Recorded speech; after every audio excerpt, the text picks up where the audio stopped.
दोस्तों एक बार फिर से स्वागत है आपको अपने YouTube channel HP knowledge for you में।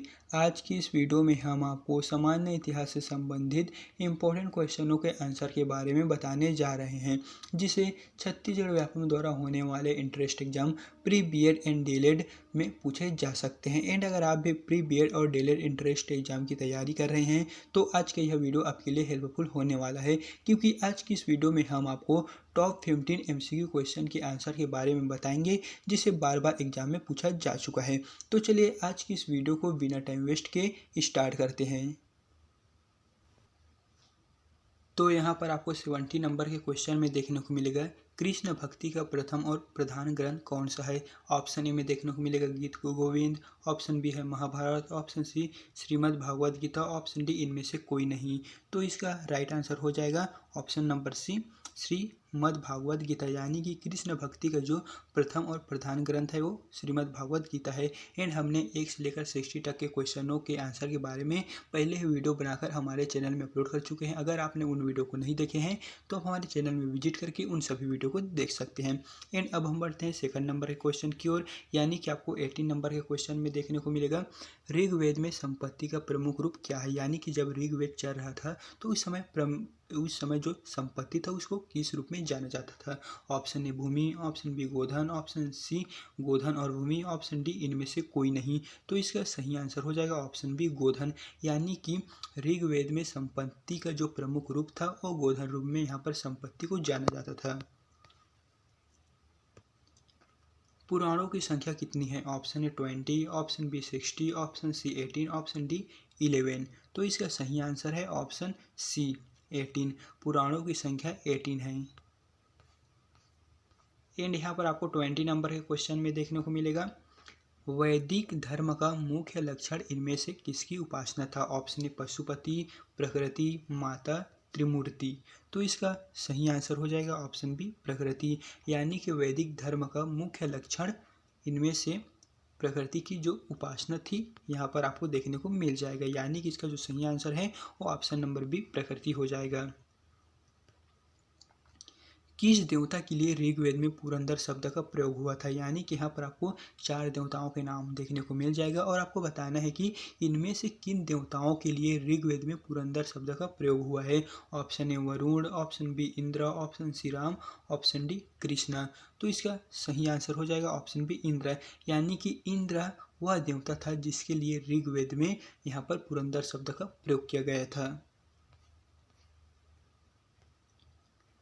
शुल्ब सूत्र किस विषय से संबंधित पुस्तक है। ऑप्शन ए गणित, option B Sanskrit, option C ज्योतिष, ऑप्शन डी ज्यामिति। यानी कि शुल्ब सूत्र जो बुक था वह किस विषय से संबंधित था। ऑप्शन ए है गणित, संस्कृत, ज्योतिष या फिर ज्यामिति। तो इसका सही आंसर है ऑप्शन डी ज्यामिति, यानी कि शुल्ब सूत्र ज्यामिति सब्जेक्ट से संबंधित बुक है।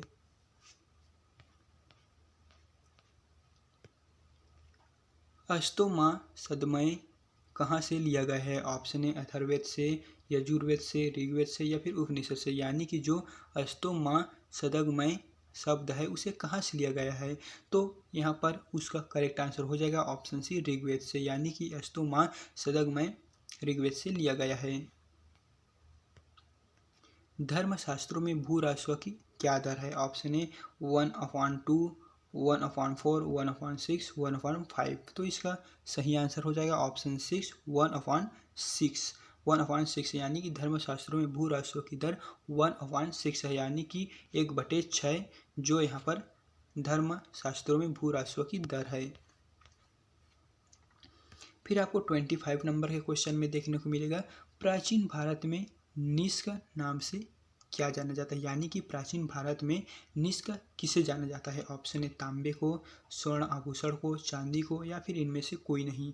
तो इसका सही आंसर हो जाएगा ऑप्शन बी स्वर्ण आभूषण को, यानी कि प्राचीन भारत में निष्क के नाम से स्वर्ण आभूषण को जाना जाता है। योग दर्शन के प्रतिपादक हैं। ऑप्शन यहाँ पर आपको देखने को मिलेगा गौतम, चाणक्य, विदुर, पतंजलि। तो इसका सही आंसर हो जाएगा ऑप्शन डी पतंजलि, यानी कि यहाँ पर जो क्वेश्चन है योग दर्शन के प्रतिपादक है, तो योग दर्शन के जो प्रतिपादक है वो पतंजलि है। फिर आपको यहाँ पर 27 नंबर के क्वेश्चन में देखने को मिलेगा उपनिषद पुस्तकें किससे संबंधित है। ऑप्शन ए दर्शन, धर्म, योग, इनमें से कोई नहीं। यानी कि यहाँ पर पूछा गया है उपनिषद पुस्तक, जो उपनिषद नामक पुस्तक है वह इन चारों में से इससे संबंधित है, दर्शन, धर्म, योग या फिर इन तीनों में से कोई नहीं। तो इसका जो सही आंसर है वो है ऑप्शन ए दर्शन। उपनिषद पुस्तक दर्शन से संबंधित है। तो इस प्रकार इसका राइट आंसर ऑप्शन ए दर्शन हो जाएगा। आरंभिक वैदिक साहित्य में सर्वाधिक वर्णित नदी है। यानी कि जो आरंभिक वैदिक साहित्य है उसमें सर्वाधिक जिस नदी का वर्णन देखने को मिलता है वह इनमें से कौन सा नदी है। ऑप्शन ए है सिंधु, गंगा, यमुना, सरस्वती। तो इसका राइट आंसर हो जाएगा ऑप्शन ए सिंधु। यानी कि सिंधु नदी ही है जो वैदिक साहित्य में सर्वाधिक वर्णन या फिर वर्णित नदी के नाम से जाना जाता है। कर्म का सिद्धांत किससे संबंधित है। ऑप्शन ए मीमांसा से, वेदांत से, न्याय से या फिर इन तीनों से। तो इसका जो सही आंसर है वो है मीमांसा से। यानी कि कर्म का सिद्धांत मीमांसा से संबंधित है और ये जो वेदांत न्याय इनसे संबंधित नहीं है, ये सिर्फ मीमांसा से ही संबंधित है। फिर दोस्तों आपको यहाँ पर सबसे लास्ट नंबर के क्वेश्चन में देखने को मिलेगा वैदिक युग में प्रभावित लोकप्रिय शासन प्रणाली कौन था।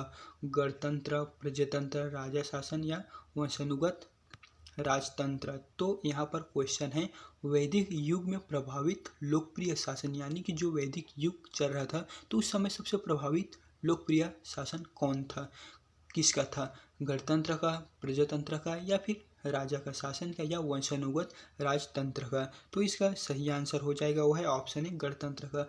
वैदिक युग में प्रभावित लोकप्रिय शासन प्रणाली गणतंत्र का ही था। तो दोस्तों ये था टॉप इंपॉर्टेंट एमसीक्यू क्वेश्चन जिसे बार बार एग्जाम में पूछा जा चुका है। एंड अगर हमने किसी क्वेश्चन के आंसर को गलत बता दी हैं तो आप हमें उसका सही आंसर कमेंट बॉक्स में कमेंट कर सकते हैं, जिससे आपको रीडिंग करते समय किसी भी तरह का कोई प्रॉब्लम ना आए। एंड इस PDF को हम अपने टेलीग्राम में प्रोवाइड कर देंगे, वहाँ से जाकर आप इसे बड़ी आसानी से डाउनलोड कर सकते हैं। एंड आपको किस टॉपिक पर वीडियो चाहिए, यानी कि सामान्य मानसिक योग्यता, शिक्षण योग्यता, सामान्य हिंदी, सामान्य विज्ञान, इस तरह आपको जिस भी टॉपिक पर वीडियो चाहिए होगा तो आप हमें कमेंट बॉक्स में कमेंट कर सकते हैं। हम आपको उस टॉपिक पर जल्द से जल्द वीडियो बनाकर प्रोवाइड कर देंगे। तो चलिए फिर मिलते हैं इसी तरह के एक नए वीडियो के साथ।